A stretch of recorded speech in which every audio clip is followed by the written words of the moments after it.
when you were first offered the script, as I understand it, you were a little hesitant about doing it. Well, I was only hesitant about doing it because there was another movie in the works, and I thought maybe I wanted to be the romantic lead, at least in a movie that I understood. Mm-hmm. Okay. Right. But you but the thing is that, I'm sorry, but the thing is that the romantic lead looked to be going to somebody else between me and another guy in the other film. And the more I read Buckaroo, the more, I realized it was going to be remarkable. Mm-hmm. Right. Unique, yeah. Yeah, and what could you take in your discussions with the director? What was your understanding of what the tone of the film would be? I didn't know what the tone of the film would be. I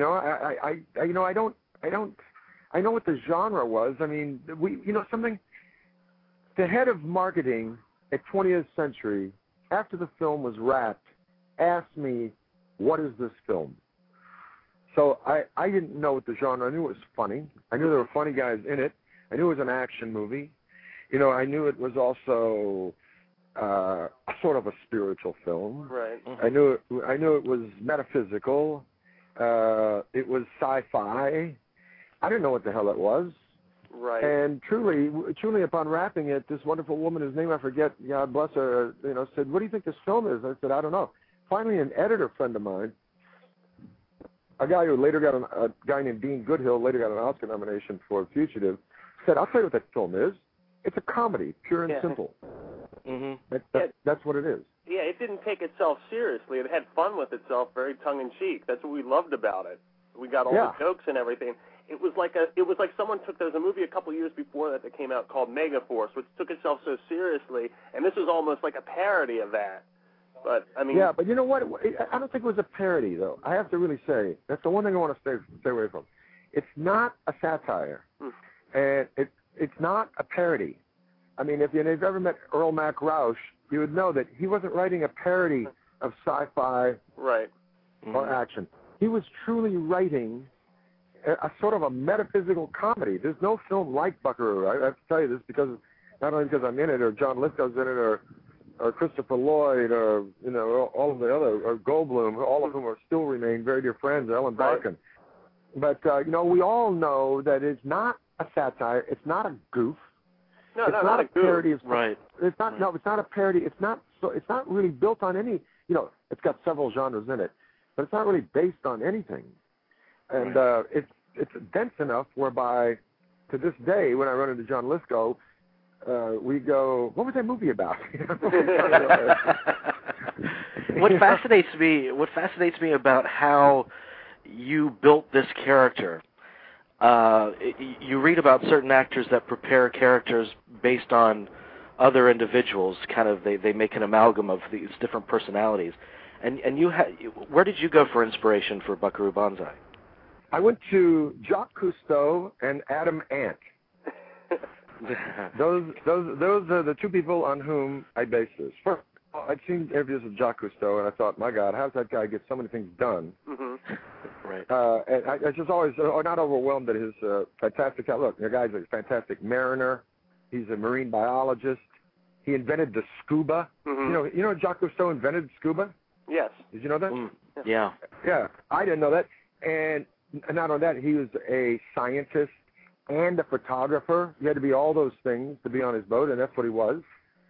And he'd be on TV and he'd be talking about all these things that he accomplished in a year, and thought, that sort of razzmatazz bag of talent that Jacques Cousteau was. And then I was a big Adam Ant fan, and Adam Ant sort of, I don't know, he was sort of, he was he's an iconoclast. He was sort of anti-image, but he had his own image, and he was, a throwback, sort of retro, but sort of modern, and I still like Adam Ant to this day. So there was something about Adam Ant. There was something about Adam Ant that was unique in his whole wonderful presentation and singing, and I got to play the trumpet and a little bit of guitar and sing and. Yeah, and you are a musician, and if I understand correctly, you still play with Mr. Goldblum as well occasionally, right? I do play. I still play in a sextet, and when Mr. Goldblum's in town, he's not in town, like, you know, we do play together. Right now I'm playing in a sextet without him, but I'll play with him again when he comes back for sure, because I love playing with Jeff, and we started off playing together. And Woody Allen, both Woody Allen and Miles Davis are the two people who personally inspired us to put a band together. Wow. Oh, goodness. That's incredible. And you worked with Woody Allen. I did indeed work with Woody Allen.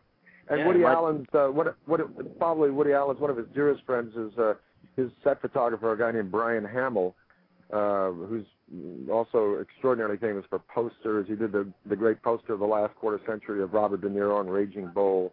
Yeah. He makes all sorts of awards for his posters, and The Natural with Redford and on and on and on and stuff. But he's done all the great Woody posters and set photography of Manhattan. And Woody and I had met through Brian, because he's one of my dearest friends. And Brian's also the brother of Pete Hamill and John Hamill and Dennis Hamill, great writing. And you know, I met Woody a while before I worked with him. So although honored to work with Woody, you know, it was not like a new deal. Like I felt like I'd known Woody a long time. Also, we have jazz in common, and Woody's fairly prolific in his knowledge about jazz. When you're actually shooting the film, what was the biggest challenge for you? You know, the biggest challenge for me was not to bust out laughing in every scene I had, because I was surrounded by extraordinarily funny people. I mean, you know, Ellen Barkin is hysterical, and Pepe Cerna, and Goldblum, and Clancy Brown, and you know, there's a scene where Lloyd and Lithgow are tying me to that torture chamber. I laughed. I think I blew 50 takes. I was laughing so hard. I was just thinking, how keep a straight face with all those people around? I couldn't keep a straight face. I mean, those guys are hysterical. Lloyd, my oldest friend, Lloyd and I and Lithgow know each other back from the theater days in New York, back in the early 70s.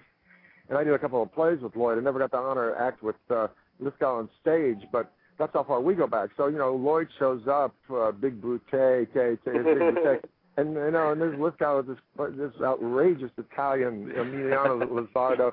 And, you know, they're going to, you know, and they're doing this banter. You know, the whole scene is between them. You know, Monkey Boy. You know, I was laughing my way through the whole film. You know, the music was a challenge. I'd never sung in a film. It was a pleasure to do that. That was a big challenge. But the whole film was a hoot. I have to say that there was nothing, you know, like Naked Lunch was very difficult. There were the parts of Robocop that were just extraordinarily grueling and athletic. But Buckaroo was like a dream come true. It was just wonderful. Well, I know that there are big expectations around the film, and it didn't perform as well as was hoped. But years later, it gained a cult following, as we've mentioned. What didn't people get about it upon its release that they got years later? Look, I hate to put everything on the shoulders of marketing, but, you know, they always say that a film doesn't open because it's not marketed right. Any film can open, but, you know, it's whether it hangs on, it's got legs. But they didn't know what that film was. Right. You know, maybe today we still don't know. Maybe in retrospect we know it's a comedy, like my friend Dean Goodhill said, but they didn't know how to market it. You know, they didn't know what the thing was. They, you know, there's funny scenes. If you get the DVD, you know, with all the cut scenes when all those guys are driving, they offer them some battery, and you know, Lloyd says, "No, thank you, I'm driving." You know, there's stuff in it, you know, that they cut out of it that I think they should have left in it and geared the whole deal to a comedy. But I just have to say that I don't think it performed well. Because, and it was no fault of anyone, because I don't think that they knew what they had. Right. And they didn't know how to, you know, drive it with one marketing deal. You know, you got a horror film, for instance, you got a comedy, you know, you got an action film, you got to throw that into the trailers. And I don't know. That's my take. That's my 2 cents on it. When it was released on home video that following year, we had rented it because my mom and I saw it when it came out in the theaters, and we loved it, and we brought it home for everyone to watch. And I noticed the film, like in high school and with everything around the area, gained you know, people started to watch it and really enjoyed it. They really got into it. And that was in '85. Yeah, well, people, you know, have come up to me all my life and know things about the film, and not just the the techies that are like all into the film because they're like into films and into like offbeat or zen-like comedies, but just people who did the film for what it is. That it's like it's an original statement of the possibilities of the compassion of mankind, to save himself. That's what it really is, and I think that's what the message is in it. People love the message, and look, at the end of it, a Rastafarian, a black Rastafarian alien says, "So what? Big deal." Show me another film that's got that in it. You got me there. Even so, there's been for years and years talk of a sequel. What have you ever heard anything come of that? Oh, they talk about a sequel all the time. They talk about a television series. They talk about this and that, and sadly, the major producer, David Beagle and bless his heart, killed himself, and then the guy who owned the studio, Bruce McNall, went away for a while to, the federal farm, and but now he's back and doing well, and I stay in touch with him. And, I don't know what the confusion is about ever getting a sequel together, but what the tie-up of it was, but 20th Century didn't seem to be behind the thing, and they're still talking about a series. Right. It's still got major currency and a very loyal fan base, the whole Buckaroo Banzai universe. The whole Buckaroo Banzai universe. Yes, perfect Tommy. Yeah. Mr. Weller, we love your work, and actually Jerry and I were just talking the other day, and we were going on and on about Naked Lunch and the New Age. Yeah, you did such great work with Judy Davis. Will you work with her again? Because you have great chemistry on screen together. You know what Judy Davis said to me that as we were wrapping the New Age, a film I really am honored to have been part of. I love that film. That's a great film. To this day, in spite of the fact that I'm in it, it's still the most frightening film about Los Angeles. I don't know if you guys live in Los Angeles, but for a little bit I did.